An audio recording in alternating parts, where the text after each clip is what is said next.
તો વલસાડના ખેડૂતો માટે પડતા પર પાટું જેવી સ્થિતિ સર્જાઈ છે, જે કેરીના પાક ઉતારવાની તૈયારી હતી અને તેના પર જ કુદરતે પાણી ફેરવી દીધું।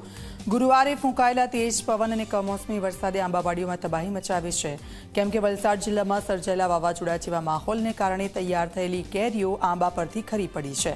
છેલ્લા સતત 5 વર્ષથી વલસાડનો ખેડૂત કુદરતી આફતો સામે ઝઝૂમી રહ્યો છે।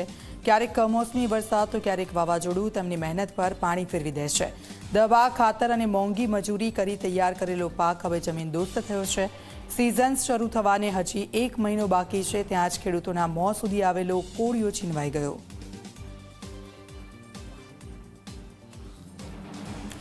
જે કંઈ ગરમીના લીધે જે મોર ફૂટ્યો હતો 100%, તેમાંથી છેવટે ગરી કરીને એના ઉપર કેરીનો પાક લગભગ 20 થી 25% રહ્યો હતો। એમાં પણ ગઈકાલે જે મિની વાવાઝોડું આવ્યું એના લીધે જે કેરી બાકીની ખરી પડી, હવે અમને એવું લાગે છે કે 5 થી 10% જેટલી કેરી રહેશે અને હજુ પણ 2 દિવસ વાવાઝોડાની અસર છે એમ કહે છે, તો અમને એ ચિંતા છે કે હવે જે ટકેલી છે એમાં પણ કેટલી ટકશે।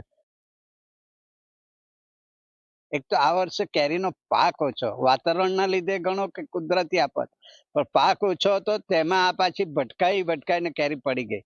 હવે જે કંઈ બચી છે કેટલી બચશે એ તો અમને મે મહિનામાં ખબર પડશે કે અમારા હાથમાં શું રહેશે।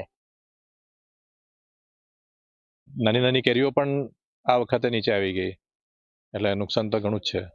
હવે જોઈએ આગાડી 2 મહિના સુધીમાં શું થાય। હજુ 2 દિવસનો હજુ બી આગાહી છે, તો એમાં કેટલો પવન આવે, હું